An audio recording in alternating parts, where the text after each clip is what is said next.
when you put basalt, you put this, you put other antennas, you will all increase those electromagnetic, electrical, magnetic, and natural energies that will increase life. And you will see life exploding in the garden. A lot more diversity, singing birds, also more different insects. You have good insects and the bad, but when you do electroculture, you will see a lot more biodiversity of the good guys, of the good living organisms. Imagine being able to build the health of your soil without using the traditional means as cover crops and crop rotations and inputs, but using something called electroculture. Let me introduce you to Yannick Van Doorne, who is an agronomist and independent researcher who has been putting together applications for farmers and gardeners for over 20 years and developing tools for electroculture that are being used more and more worldwide, not just by gardeners with a little garden in their backyard or flowers beds in their front yard, but farmers who are farming thousands of acres are using electroculture. In this conversation, we take a look at charging seeds, implementing electroculture on a smaller scale and on a larger scale, and how it impacts soil biodiversity and the health of the plants and the health of the soil and the health of the crops that we're growing. I'm really delighted and honored to bring this conversation with you from Yannick. Enjoy, and thank you so much for joining us for the Soil Summit. And you make yourself an amazing day. Big love.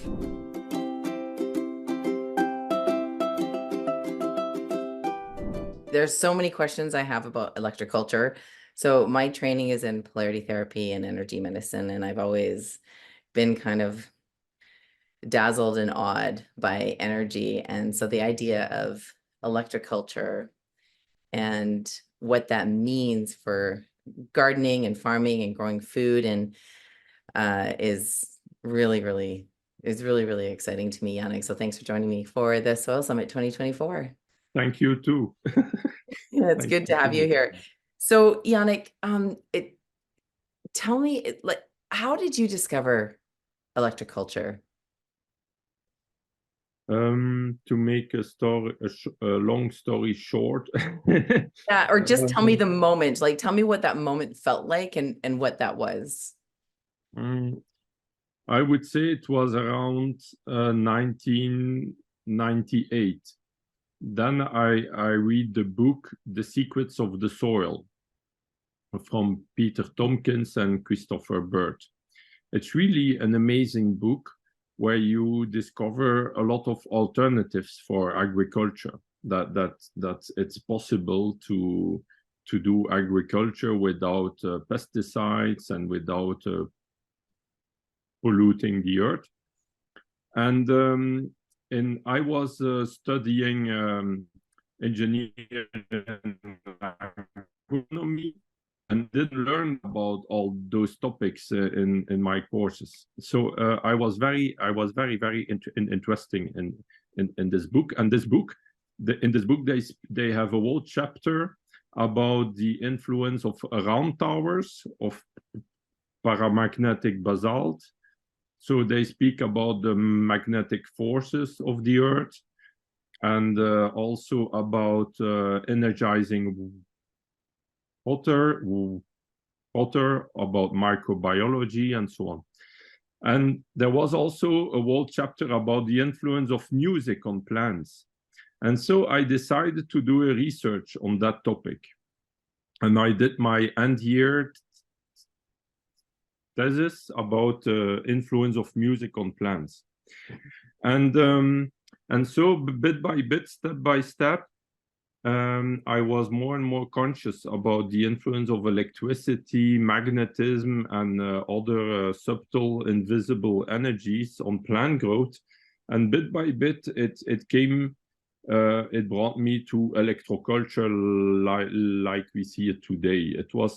It took like around 5 to 10 years that I did the step to really promote almost only electroculture techniques.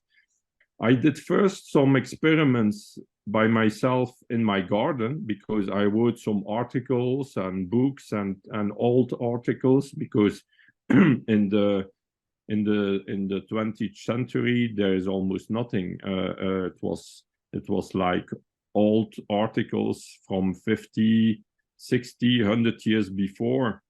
And so I decided to begin to do experiments in my garden, and I saw a very rapidly huge increase in plant growth, very good results. And so I did more and more experiments.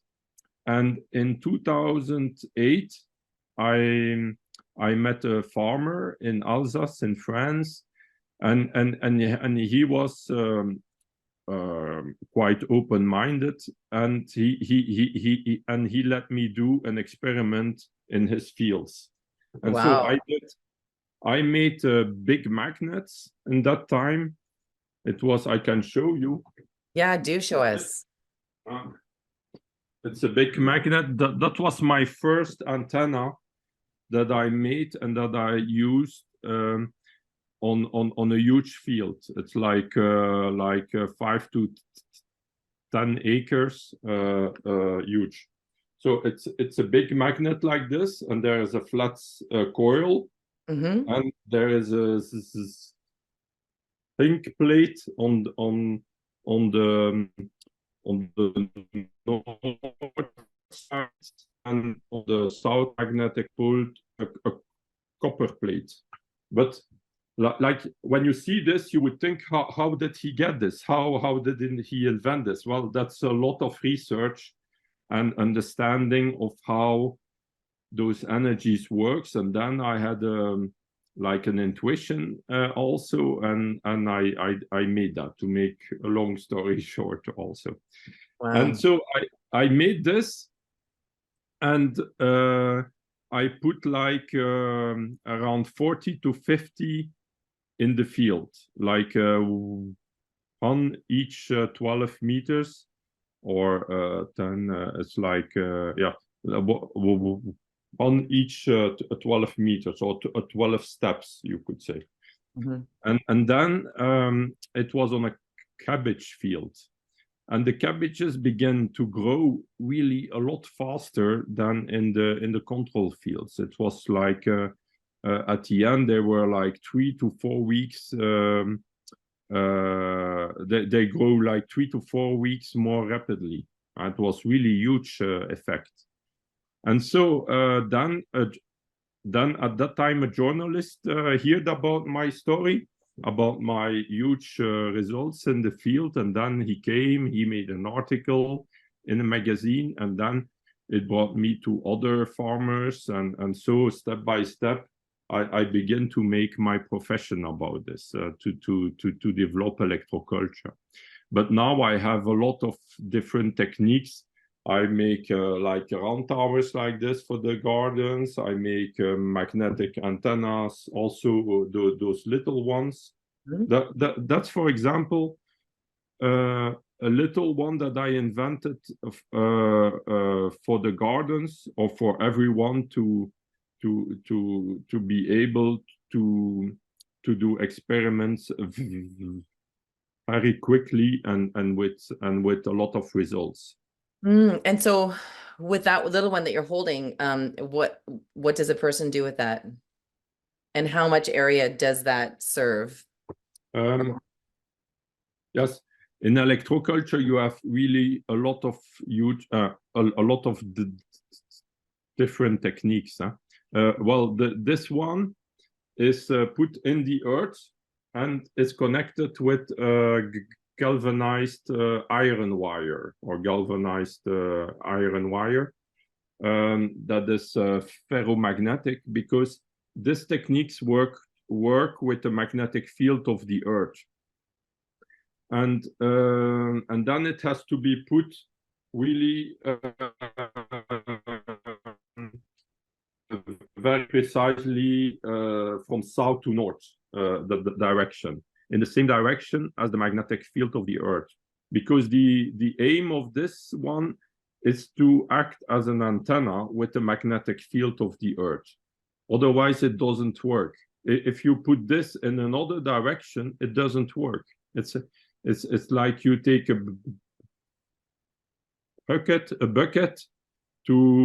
to collect the rainwater. If you put the bucket on the wrong direction, you will not collect water, even if the bucket is okay. so here with the magnet is the same.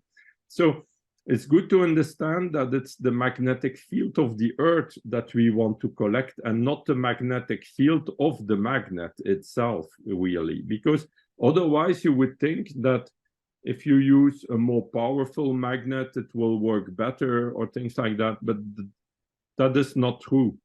In nature, the power is mostly in very subtle energies. It's not about more power, more stronger, more bigger.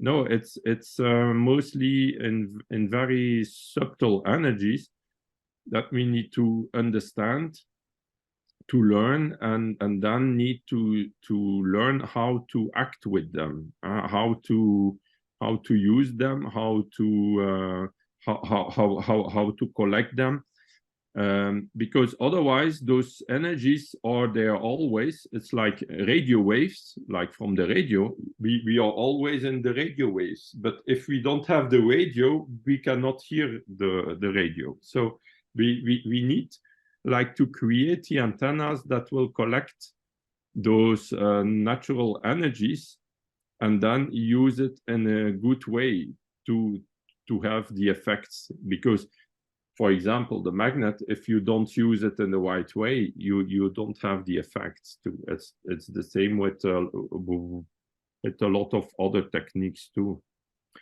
Yeah. So with that magnet that you're holding there, the one that goes north to south, how much area would that serve or work with? How big can my garden be? I didn't answer your question about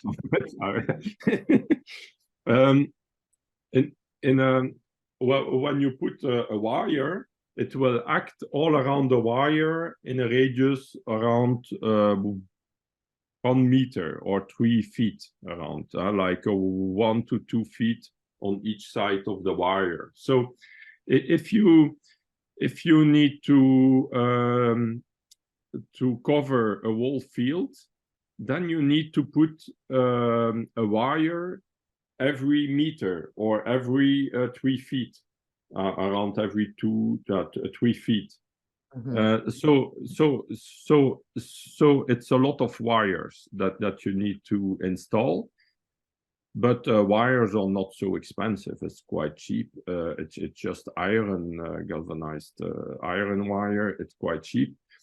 And it's normal wire that is usually used in agriculture. Mm-hmm. And the magnets. What? Bury that? Yes, and you bury that. In agriculture, they use a machine to bury mm-hmm. that. If it's in your garden, then you just take your tools and you bury it in the soil. You don't need to bury it very deep. Mm-hmm. If you put it around 1 feet, it's very good. But you can also put it just on the soil, on the top. It will work too.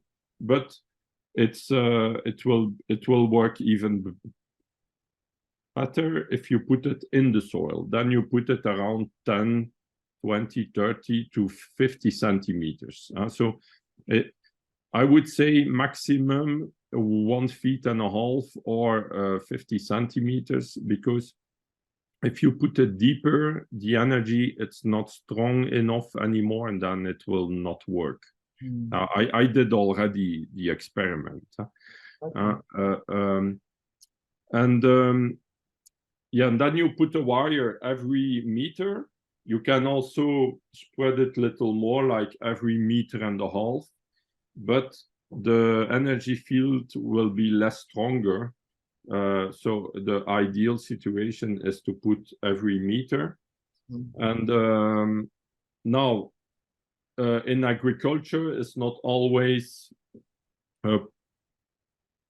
possible to use that technique, because if you have rocks in your soil, or if it's like a farm of thousands acres, it's too big to use that, or it's more difficult. So then I developed other techniques that can be used in huge farms, but that technique is very effective.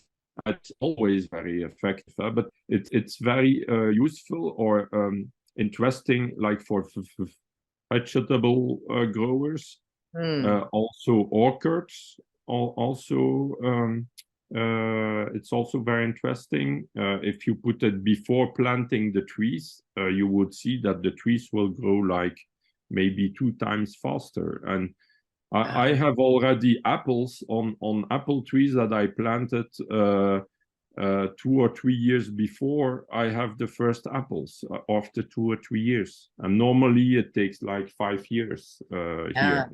Yeah, I was just thinking for orchards, this could be really, really powerful.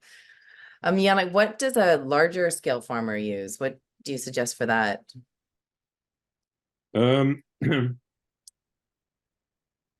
At large scale, it's the most difficult, because they don't have much room for investment. They cannot invest a lot per acre, for example, than on small scale farmers or in your garden. But there are possibilities. There are solutions. For example, the round towers. We make round towers like this, but huge, a lot bigger, and then it can radiate beneficial energies like on 100 or 200 or 300 meters around. So it can be an example. The round towers you find in Ireland is historically that were built 600 after Jesus Christ. They had an effect on kilometers or miles. You see, but those towers are like 30 meters high. So it's a lot, but you cannot build that in your garden or in the field. But you can make towers of 2 meters, 3 meters high. And those can have an effect of 20 to 40 times its height. So an example, if you make one of 2 meters and it has 40 times the effect of a radius of 40 times the height, so it's 40 multiplied by 2, it's 80 meters. So it's like 2 or 3 hectares, or maybe 5 to 10 acres. For one tower. Approximately, yes, approximately. Yeah, so for a smaller scale vegetable, you make, yes, for smaller scale, then you can also use those little ones then you mix basalt with cement to make little ones like this. And it's quite easy to make, and it can have huge results too. I explained that also in my book, how to do that, because my philosophy is really open source. I learned also from the past, from what the inventors of the past shared. So, and then I did my own experiments, own developments too. But my idea, it's really to share the knowledge that everybody can do, even with cheap materials. But I build also things, and so if people don't want to do themselves, or they prefer to buy an original one from the inventor, they can buy to my shop and support my work like this. But yeah. But the idea is really to share, because it's like this, that this knowledge will stay in time. Otherwise, if we don't share, if we just hold the knowledge for ourselves, then when we die, it's lost. and that is not the goal. That's not the objective. So the idea is really to share and to develop electroculture. And I'm very happy to observe now that since I began in the beginning, I was like alone. I could not speak to anyone about this, or I could not exchange my results because I was like the only to do it. And so with time, I met more and more people, and more people begin to experiment, and now they are all over the world. Now it's really nice to exchange and to see the results from others and to learn from each other, because we do all different experiments, and some have good results, some have bad results, and then we try to understand why and how we can improve things. And now it's really it's like an airplane. In the beginning, it drives slowly, and then faster and faster, and then up it takes off. Well, now we are in the years, I see that electroculture is taking off, but we are still in the beginning. Now we have to go. Yeah, it's so exciting. So what is the largest size of farm that you've worked with? Ooh, the largest size is a farmer in Canada that contacted me that has like 2,500 acres. Wow, tell us about that. But it's still the beginning, so I was thinking, what can we do? Because there are only 2 people running 2,500 acres with huge machines. And so I was thinking, how can I help him? And then my first idea is to energize the seeds, because that is really what can help. Even a small gardener it can have huge effects just by energizing the seeds.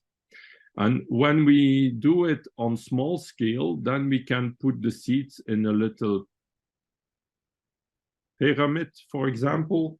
I can show you one here.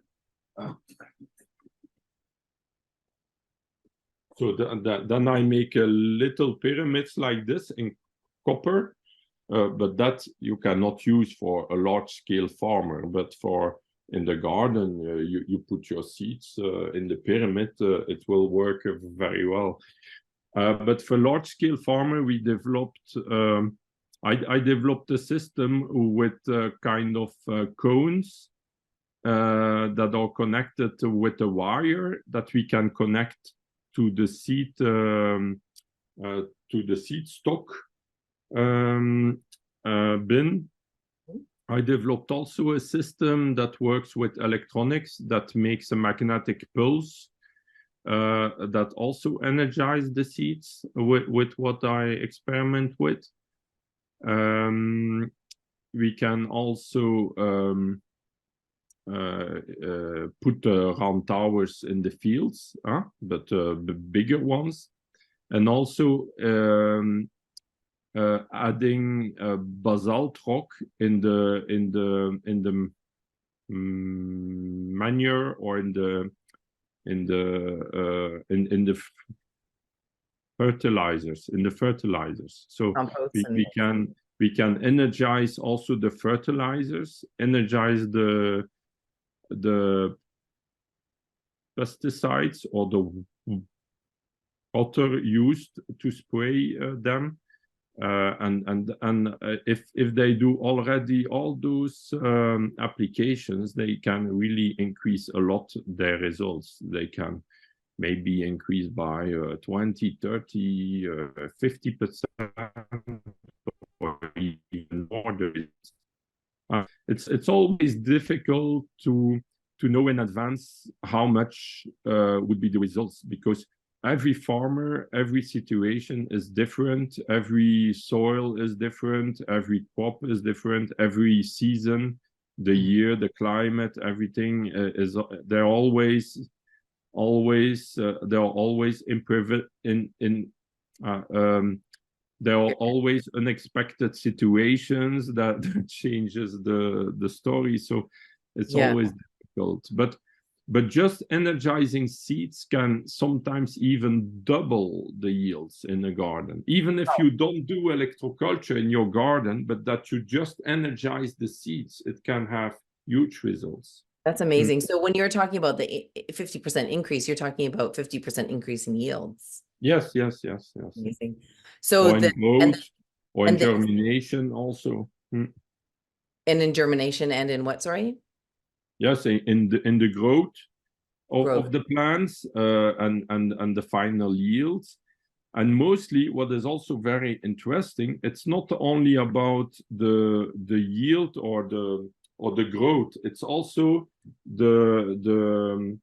it's also the nutrient concentration that is increased. The nutrient concentration, every time they did measurements, it was always like 20-30% more, like oil content or protein content or essential oils or active molecules. Wow. In most cases, it was always around those numbers. Yeah.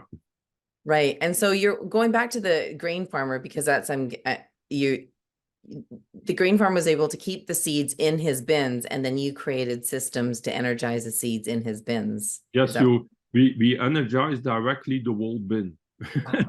So cool. we will connect the systems to the bin. The bins are mostly in metal, and that's good because it's a good conductor, and so you can conduct also those energies in the metal in the whole bin, to the whole bin.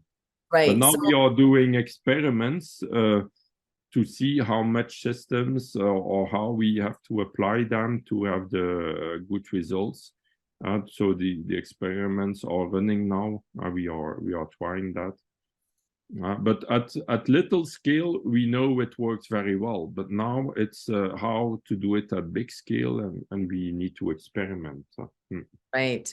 So it sounds like one of the best places to start with electroculture is with energizing seeds. Would you say that it's true? Yes. Yeah. If I would be a responsible of the Department of Agriculture, the first step I would say to the farmers is to energize their seeds. Yeah, that's because it changes the whole story of the growth of the plant. If the plant begins to grow more quickly and more stronger, then the plant is more resistant to disease, to insects attacks and everything. So automatically they will use less fertilizers, less pesticides. Everything will be will develop in a good direction. And also when they talk about climate change or problems, well, the plants are also more resistant. If it's too wet, they will be more resistant to too wet. If it's too dry, they will also be more resistant. Now there are limits, but they will be more resistant.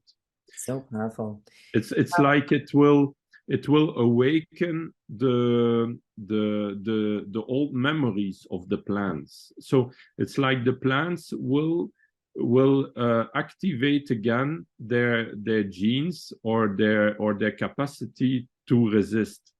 When we take a modern hybrid or a GMO plants, they are like cultivated, or they are like breeded to be like robots. You see, they cannot adapt anymore, or a lot less. They are like all robots. And with electroculture, with electrical fields, or with with the pyramid, we see that it awakens again the old character of the plant. An example, a corn plant. When you take a corn seed, and you just see that normally you will have like a robot. You will have one stalk and maybe 2 or 3 ears, or only one. When you energize it with electroculture techniques, in most cases you will have like 2 or 3 or 4 or 5 stalks, or even more. I had one with 8 stalks in my garden. And then you have on each stalk, you will have like 1, 2, 3, 4 ears on it. So you will multiply the yield, and it's like, it's because a corn, it's like a grass. And then it become again like a grass. It's like with different stalks like this, you see. But we are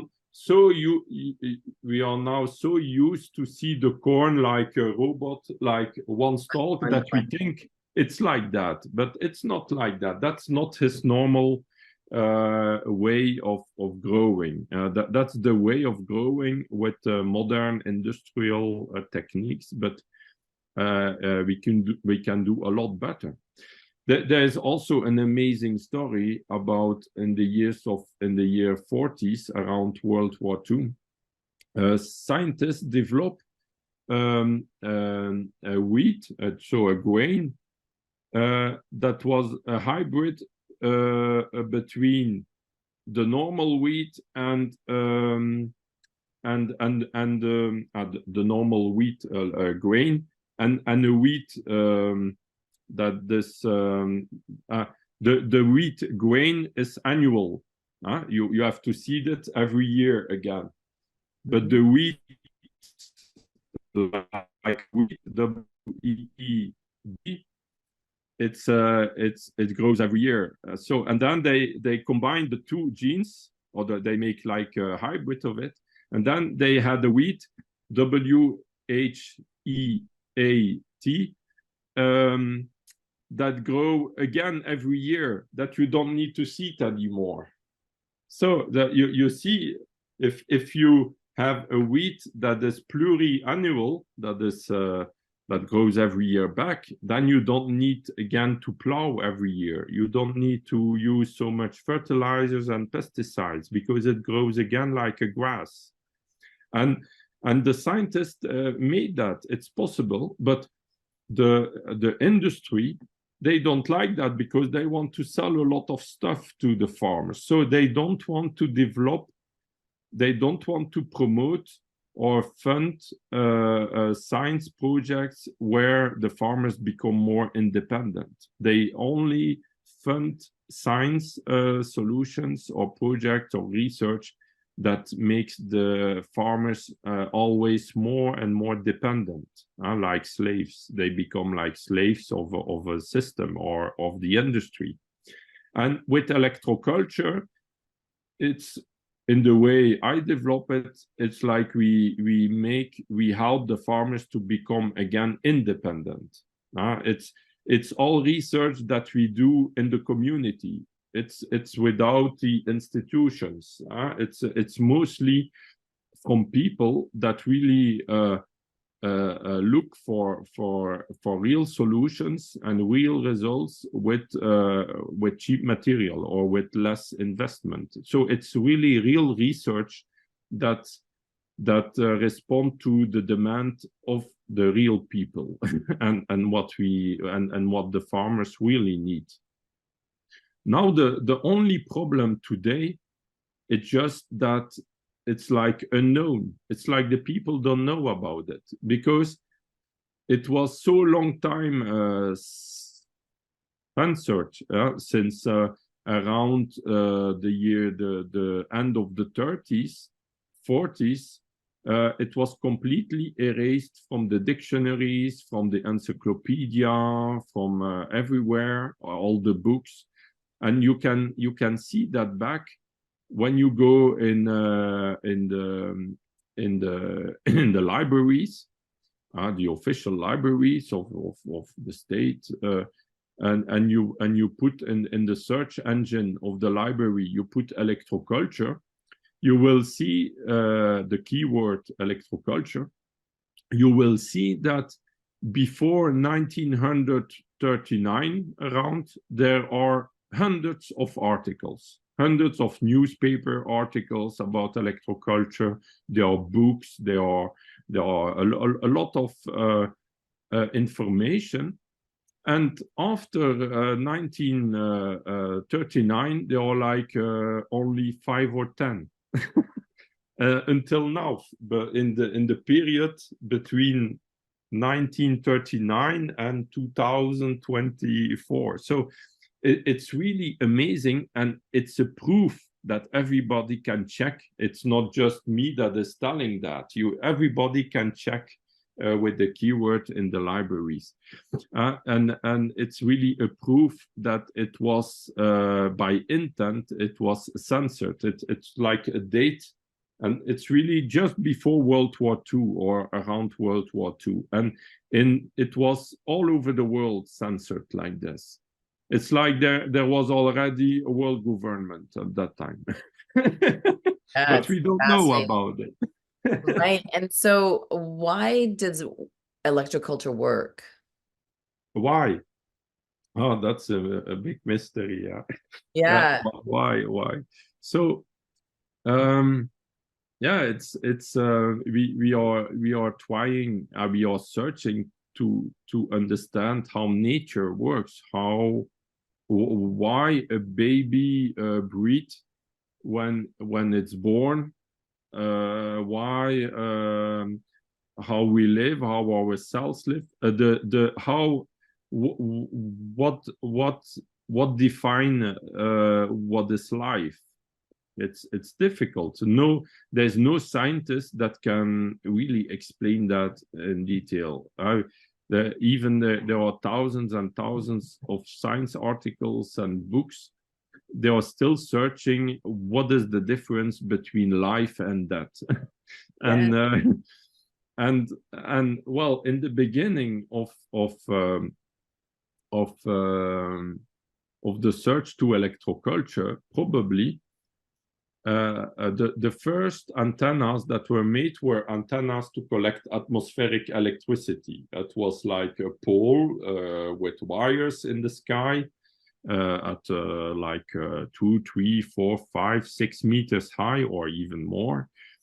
And the idea was to collect atmospheric electricity because they observed, like we all observe, that when it rains, for example, the plants grow a lot better than when we take water from the river or from irrigation.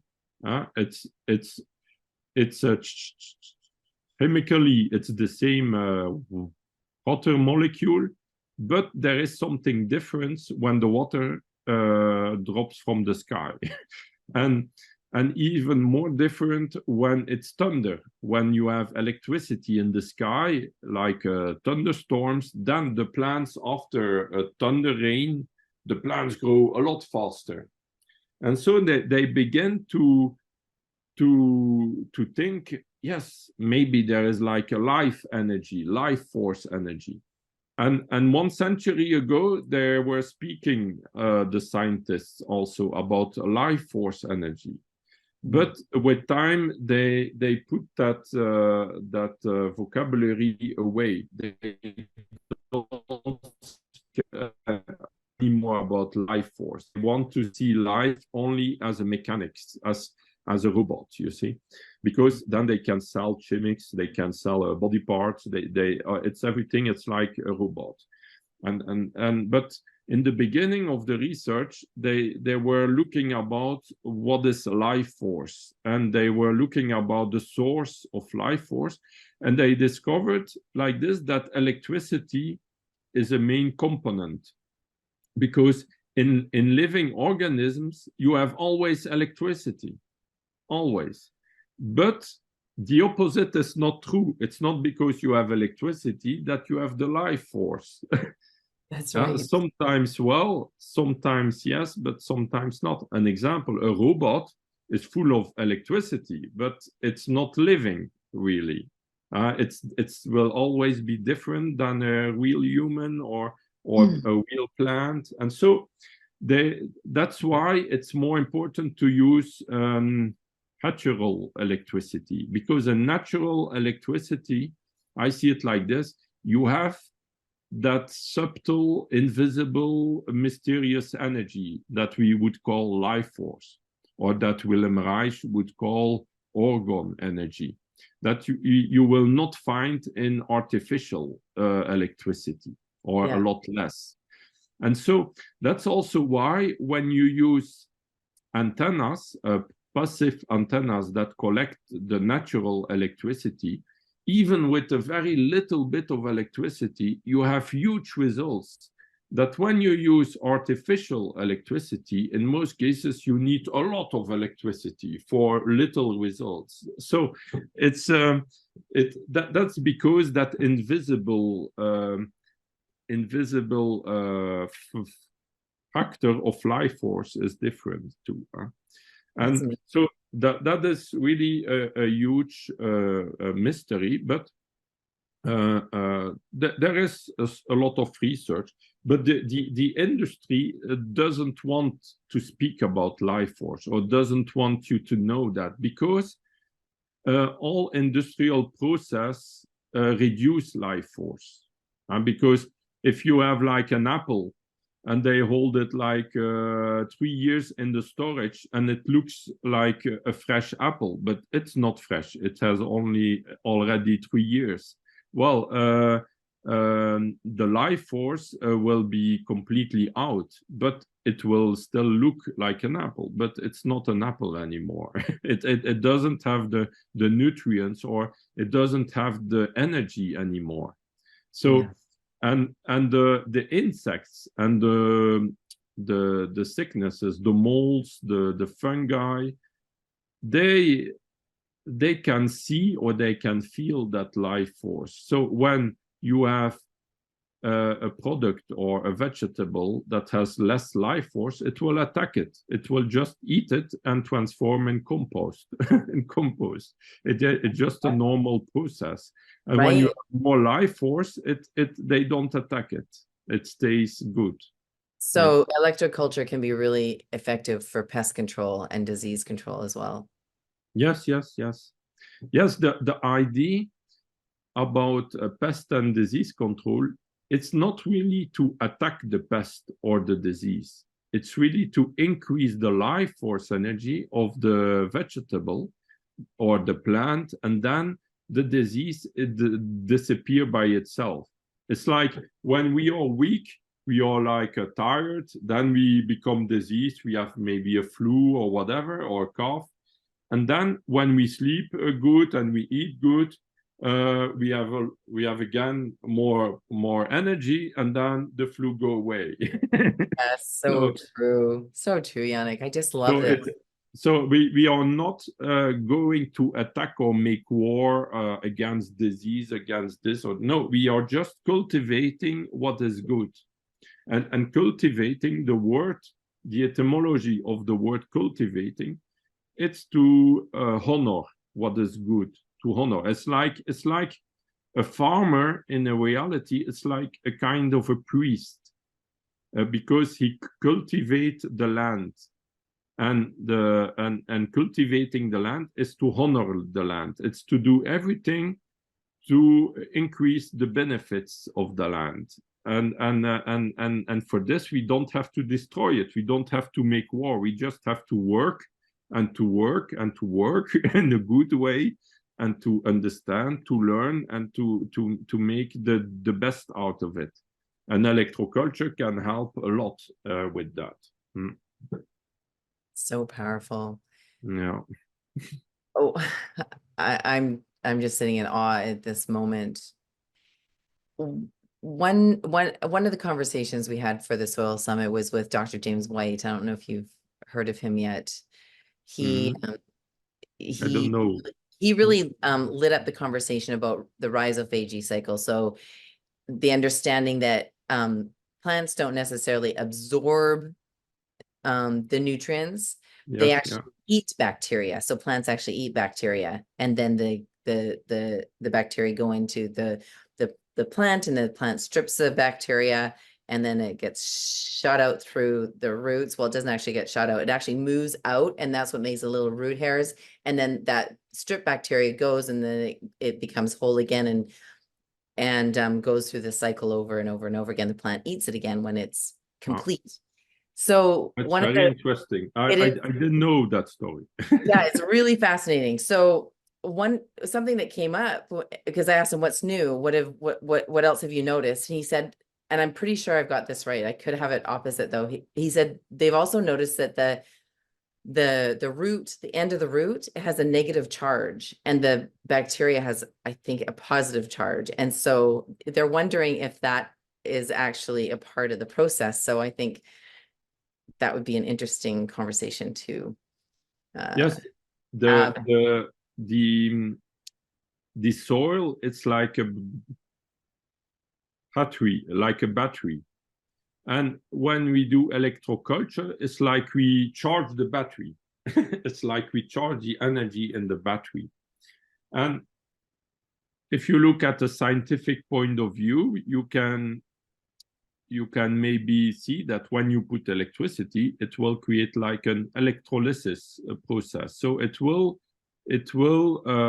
make that some nutrients will appear, or some ions of different of calcium, magnesium, different salts that are important for the plants. You can see it like this, but in reality, the plant doesn't absorb so much of nutrients. They are mostly water like us. A plant is like more than 90% of water and just a little bit of salt and nothing more, and proteins, and so it doesn't need really much. And there is a theory also that the plant makes its own materials, makes its own nutrients in a certain way. Mm-hmm. It's like, and in electroculture, there were experiments like by Justin Christophe-Lot, that was a pioneer in electroculture in 1918 to 1938, and 1925 he made a book, and he showed in his book an experiment. He grew plants, wheat plants, on stones, and he connected the stones with where the plants were seeded. He connected with his antenna, with his atmospheric electroculture antenna. And then he connected also the stones with a wire to the soil, so that the energy could go through the stones. And then he put enough moisture that the stones stay humid, and he grew wheat plants, so without any nutrients, only stones. Right. And he had even more results than in real soil without the antenna. He had more growth and more yield in his stones than in the real soil without the antenna. So it shows that growing or life energy, it's really energy, what makes the plants growing. Mm-hmm. If you can put as much as nutrients you want, if you put the plants like in a microwave oven, it will not grow. But right. If you put it in the right energy, if you put it in the good energies, it will grow. Yeah. I have two questions about the energizing seeds. So for the gardener to energize the seeds, of copper, like a pyramid, does it matter what the pyramid is made out of? Yes, it matters. They did experiments. There is even a thesis from Texas in 2017 where they compared different pyramids of different materials, copper pyramid, wooden, cardboard pyramids, and they measured that the best effects were with copper. Now, it doesn't mean that the other materials will not work. It will also work, but the effects will be less. It's less strong. Huh? So but with copper, it's the most stronger that we can have. So you need to correspond with certain angles, certain proportions to make it work, and also you need to put it in the direction south to north, or the four direction north, south, east, west. It's not the angles, that's but right, the faces at the that base. you have to put. Yeah, so cool. Yes, the base. And then and it acts also as an antenna. Pardon me? Yes, you can make big pyramids or you can make smaller pyramids. It will work as good, a big one or a little one on the seats. If you want to make electricity, for example, then a bigger one. There are also experiments with electronics in pyramids, and then a bigger one will make more.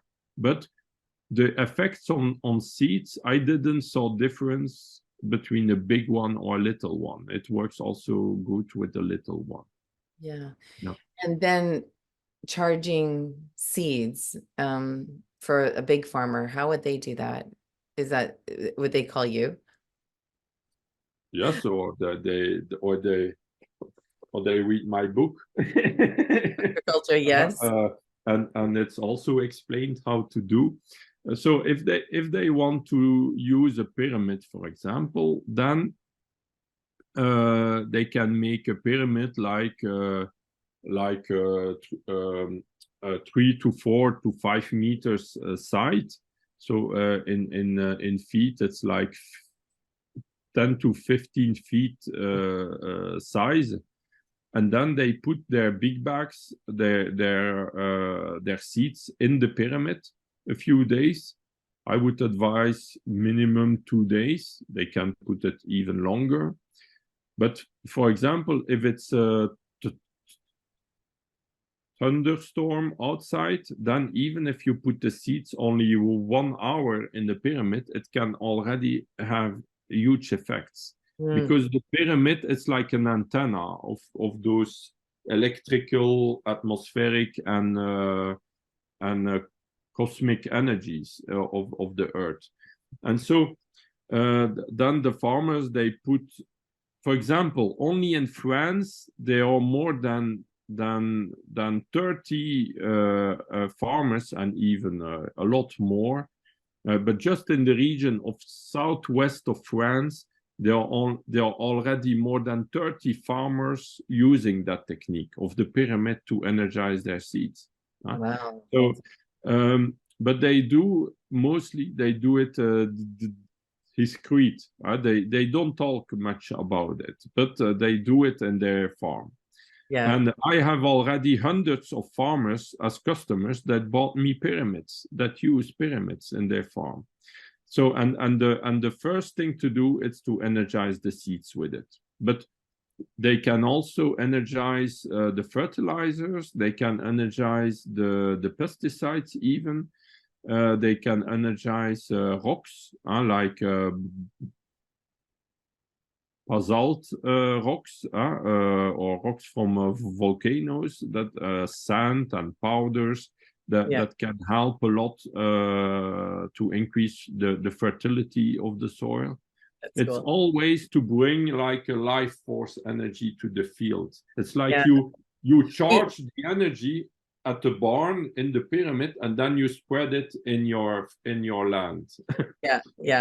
I'm not a super fan of, and a lot of our audience isn't a super fan of pesticides, but there are some people in our community who are still using like organic inputs like about pesticides.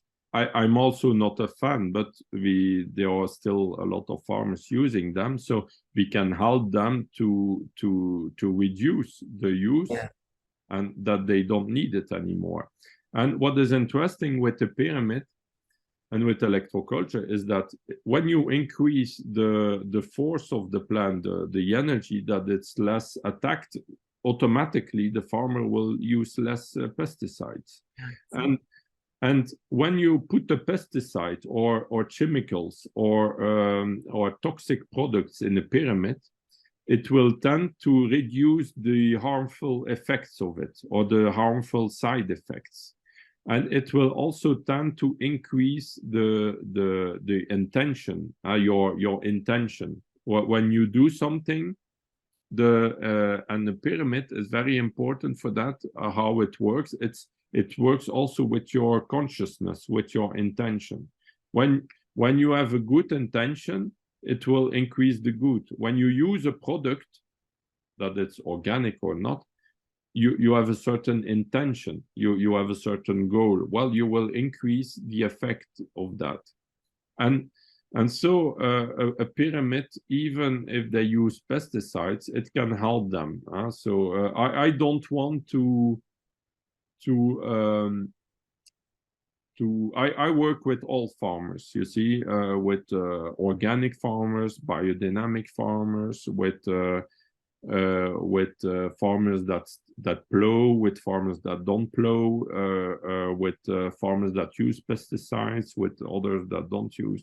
So because electroculture is like it's like until now in agriculture we looked on the physical part of life, like on the chemical part. Also in organic farming, we look about nutrients in the soil and the life in the soil, but we didn't look about the whole invisible electromagnetic influences on life. Well, with electroculture, we will look at that aspect of life, and we will do everything to optimize, to improve that aspect. And it's good, and it's useful for all kind of farming methods. You can add that. You can use that.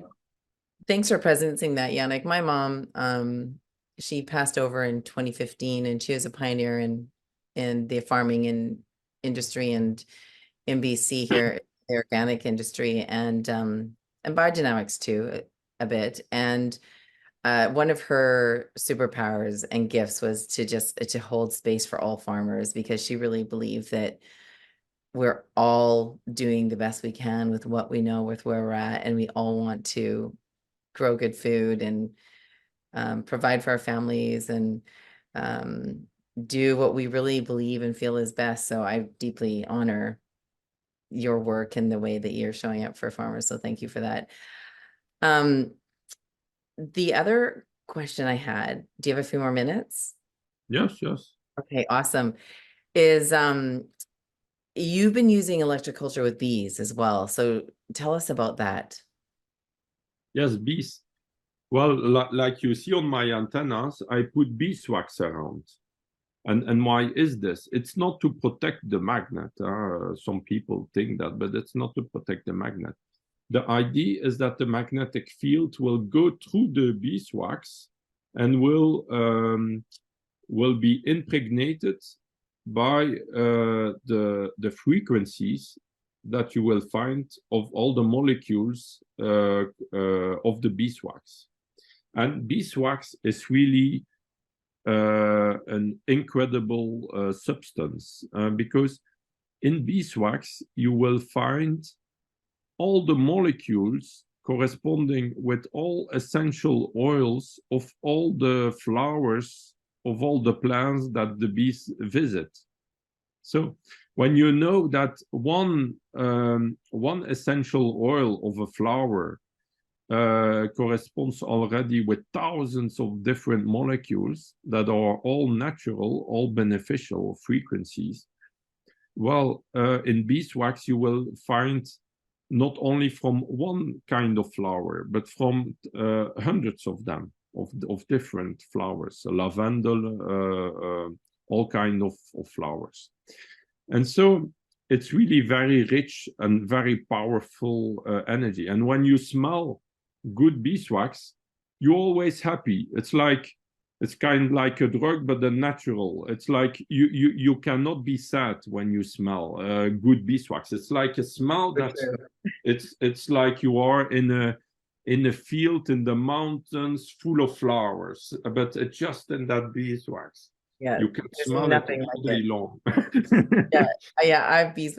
I'm looking at my beeswax candles. I can't reach them, but I agree. There's something so Yeah, there is something special, and so I needed beeswax for making my antennas, and then I was thinking, oh, they speak always that bees are disappearing and dying, and then I was concerned because I would like to help them to survive because we need the beeswax too to make a lot of things, and so I began to read articles and to learn about the bees, and insects in general are very sensitive to electromagnetic fields and magnetism. And there was a patent or an inventor in the 80s in the USA that discovered already that when you put magnets on a beehive, that it stimulates them. It's like the magnetic field of the magnet stimulate them, and they had a higher yield, and also they had a lot less sicknesses and problems, and they have a lot higher survival rate every winter, like around more than 50% more survival rate than before. And so I began to put magnets on my beehives and to speak about that idea and to promote that idea. And more beekeepers began to do that with very good results. A lot have really good results.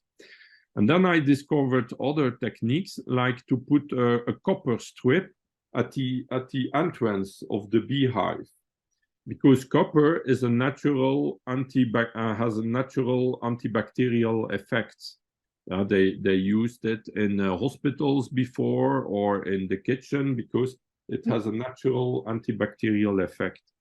And so when the bees will walk above the copper, they will walk in, walk out, walk in, walk out. Well, every time they will take some copper ions inside the beehive, and it will help them to protect against fungi, against bacterial disease, and also against the varroa mite, so that little insect that is a parasite of the bees. And so the bees are a lot more stronger. They have less problems with the varroa mite and a lot less problems with all other kind of disease. And then there is another technique that I use too now. It's the Lakowski coil. So I put an oscillation circuit on the south face of the beehive, and this works also quite well. And then when you put an oscillation circuit, so it's like I have a bracelet here. It's just a copper band that is open. It's not closed, it's open, and that creates like a mini oscillation circuit, like a radio circuit that collects the natural radio frequencies of the earth, so the good ones mostly. And it will amplify them mostly on the north side of it. So that's why I put on the south side of the beehive, and it will increase the life force energy of the bees.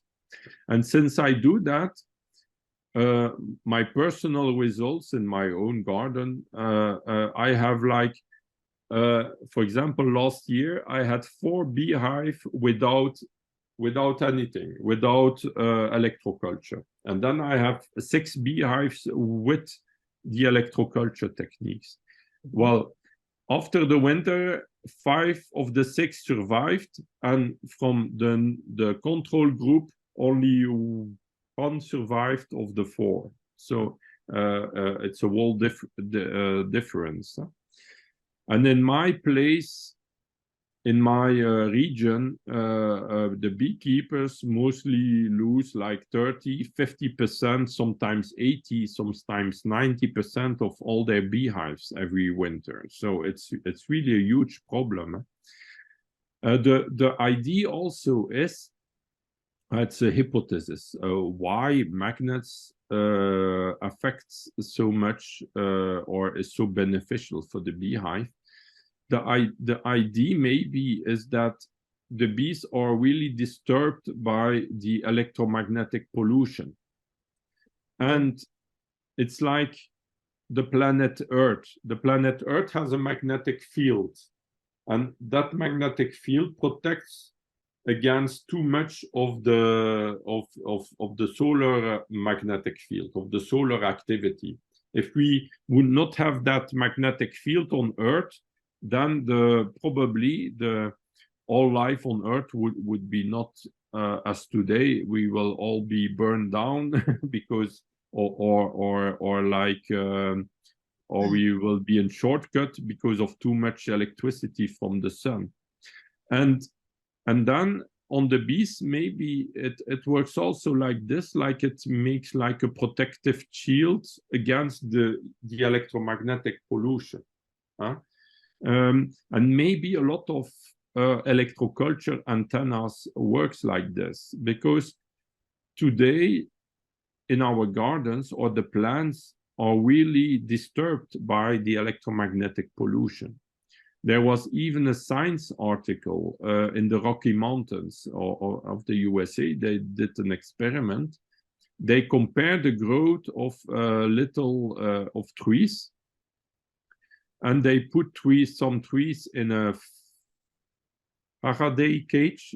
A Faraday cage is to protect from electro pollution. And other trees were controlled. They put in a plastic cage that doesn't protect against pollution, but just to have the same light intensity, because the cage takes a little bit of the light of the sun.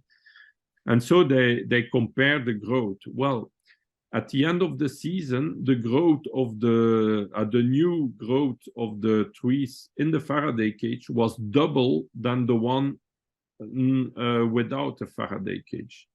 It shows that today all plants, for me, that's my hypothesis, all plants and even humans, animals, we are all disturbed and all depressed by that electropollution. Because in nature, it didn't exist. And now we are like stressed by that pollution, and our bodies, our cells need to spend energy to become again normal. Because of that in the past they didn't need to spend energy to against the electropollution. And so we lose energy on things we didn't need to. And so we are all weaker, and so it's important to increase the good energies, because otherwise we lose energy. Otherwise we are too much aggressed by those electromagnetic pollutions. Yeah, so true. It's good to shield also, but shielding is not always good, because when we shield against electropollution, we shield also against the good frequencies of the Earth, and we need them. So what do you suggest to do to energize? To implement all electroculture techniques that you can find. So in your home, you're talking like in your home, in your garden, in your farm. Yes, yes. You can, for example, I showed already 2-3 techniques, like you can put basalt rocks in the garden, or basalt sand or powder. Why? Because basalt comes from the volcanoes and is mostly very magnetic, but has a natural magnetic property that we call paramagnetism. And in the USA, there is a famous inventor, researcher, that is called Philip Callahan. He wrote a lot of books about this. And now I think he died now. But he was really very interesting guy, and his books are still available. And well, those magnetic particles will interact with the Earth magnetic field and amplify them locally. And it's shown in science articles now that when you when they amplify even like by 10, 20, 30%, the local magnetic field, all plants grow better or live better or a lot more resistant also. And when the magnetic field is weaker, then everything is weaker, all living organisms weaker, because we grow on Earth with the magnetic field of the Earth since billions of years. And the energy of all living organisms is directly related with the energy of the Earth. So when the Earth energy reduces naturally or not naturally, well, then it will affect us too. And now we are in a cycle. Every I don't know, but every thousands of years, I think 30,000 or 150, I don't remember. The magnetic field of the Earth flips over, and the North Pole becomes South Pole, and the South Pole becomes North Pole. Yeah. Well, in the meantime, it doesn't flip like this in 1 second. It flips over time. So it's like the magnetic field grows, increases, and then it decreases, and then it's very, very weak, and then it flips over, and then it increases again. And now we are in a period where the magnetic field of the Earth is very low, because it will flip one time, maybe tomorrow, or maybe in thousands of years. But we are at the end of a cycle. We are close to the lowest point of intensity of the magnetic field of the Earth. So it's also normal that everything is weaker. And then we are also more influenced by the solar activity. That can be good or bad, but that solar activity makes also some problems because it's very intense energy. And with electroculture, it's like we will increase the magnetic field. First, with the magnetic antennas, we will like locally increase the magnetic field, and so we feel better. We have more energy. We sleep better. I put also that's the one I took in my sleeping room because I sleep on it. Oh, okay. And that's a magnet covered with beeswax. Yes, and then I put also a wire, and I put it under my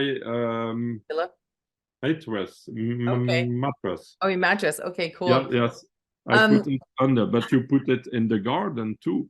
Yeah. And so when you put basalt, you put this, you put other antennas, you will all increase those electromagnetic, electrical, magnetic, and natural energies that will increase life. And you will see life exploding in the garden. A lot more diversity, singing birds, also more different insects. You have good insects and the bad, but when you do electroculture, you will see a lot more biodiversity of the good guys, of the good living organisms. Brilliant. Absolutely brilliant, Yannick. What does biodiversity mean to you? Biodiversity, for me, it's like a result when there is harmony and good energies. It's like the whales in the ocean. You have first water, energy, then you have little microorganisms, and then bigger ones and bigger ones and bigger ones, and then you have the whales. And it's like also the rain, the worm, the earthworm in the soil. It's like the whales in the ocean. You have just soil and or volcanic rock and energy and water, and then you have little bacteria, and then you have little more, and then plants, and then you have the whales of the soil, the earthworm, and then you have a lot, and then you have the birds that eat the earthworm, and then you have more and more living, complex living organisms. You see, it's a result of good energies and diverse, and it creates diversity. If we are in bad energy, then the diversity reduces, and the complex living organisms disappear. I see it like this, I see it like this on an energetic point of view. I love that. I love that lens. And what does cultivating life mean to you? Well, life, if you go my conclusion at the end of the search where I am too, it's really spiritual life energy. Yes, it's really when you search for life energy and life, you become spiritual. It's not possible otherwise, because it's a big mystery. So it's like you are searching truth, you are searching from where it is, and then you become very humble, because it's like science in a good way, it brings you closer to God. If you look at the nature as a reflection, or as the creation of God, then the more you understand nature, the more you understand God. The more it's like you want to understand God. So the more you look how nature works and life energy, well, the more you come closer to God. But but it will always be a mystery, because we are not God. But we can do a lot of things like God, because in the Bible they say that God created man as the image of him. So we can do a lot of things, but we are not God. And so the more we understand, we can see it as really how to say that, we can see nature as marvelous and a wonder that we try to understand. We are just little children that try to understand the garden, that discover a snail or discover an earthworm in the garden, and we are looking, whoa, how does he act? What does he do? Well, a scientist at a certain point is like a child, just that is wondering how nature works. And every time we learn things, we are like praising God, that wow, that's wonderful. How it's like you tell to your friend, how did you get that idea to do that like this? Well, it's well, God had a lot of ideas like this. It's and then life becomes more and more magic in a certain way, or more and more marvelous, and then you can only respect life.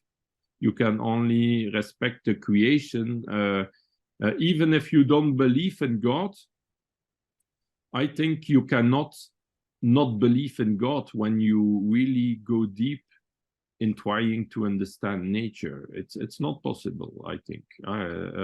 But today they want to make us the most stupid as possible, because then we don't ask questions, and we don't want to know the truth. We just live like robots. But we are not robots. We are all looking for truth, and for life. We want to feel that we live, and that our life has a sense, that we really contribute, and that to make a better world in a certain way.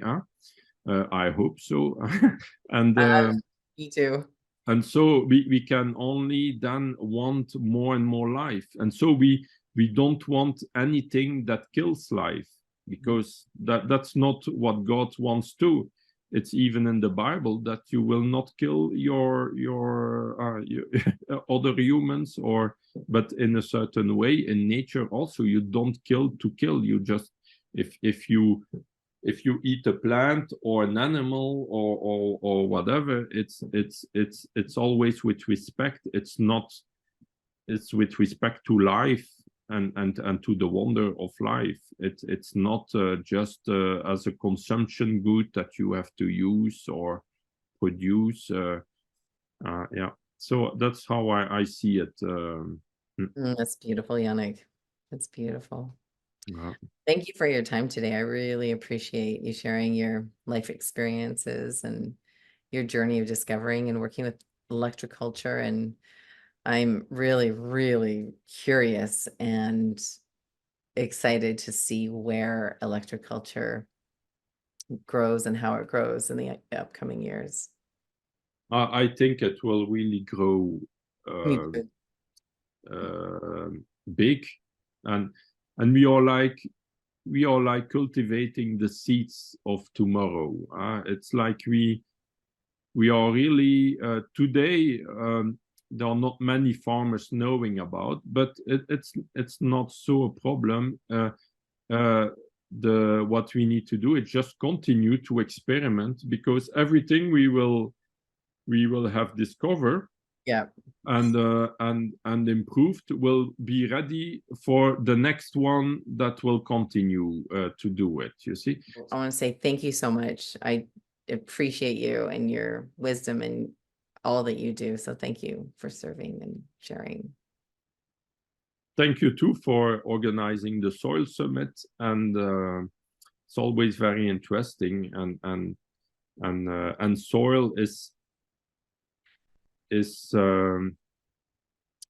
yes, it's very. I had the choice to help industrial farmers in greenhouses with artificial substrates, and so to do electroculture, but that is not what I like. I want to grow food in real soil with life in the soil and increase the life in the soil, and to come back to, with time, to little farmers that really cultivate real soil, real plants, and biodiversity, and that makes that life is really. We all want to live in a nice garden. We don't want to live in a concrete box with artificial lights and agriculture like this. No, we want, I think, well, that's my goal too, with really grow food, help to growing food in really nice conditions, and then you will find that energy in the food.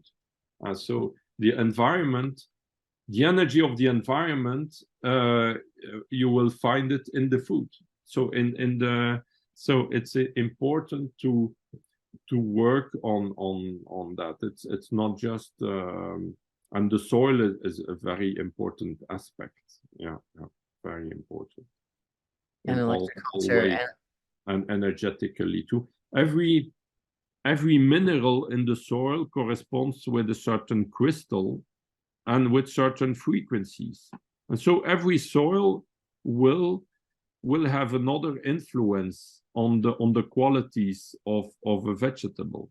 Like you see it very good with the wine and grapes, because when you have an acid soil, you will have other kind of wine than when you have a very calcium soil or alkaline soil and things. So, well, in reality, it's with all kind of vegetables like this, and so we need to promote that diversity and